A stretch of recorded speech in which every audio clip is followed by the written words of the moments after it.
टिकवा पहिरी छैला आंगने खड़ी परदेसिया बला मुआ के नजर गड़ी।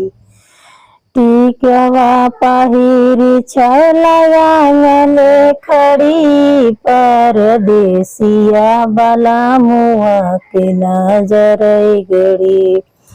गावना करा के पिया गए है विदेशवा, गावना कराई के राजा गए है विदेशवा।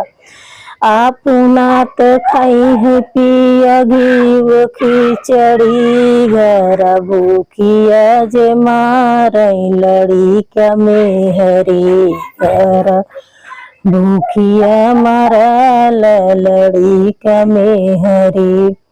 टिकवा पहिरी छैला आंगने खड़ी परदेसिया बला मुआ के नजर गड़ी। सास ताना मारी है ससुर, सास ताना मारी है जेठानी ताना मारी है, सासु ताना मारी है जेठानी ताना मारी है।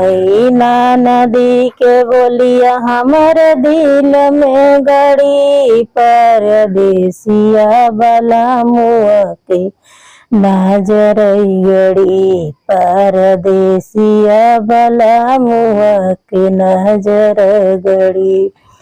टिकवा पहिरी छैला आंगने खड़ी परदेसिया बला मुआ के नजर गड़ी, परदेसिया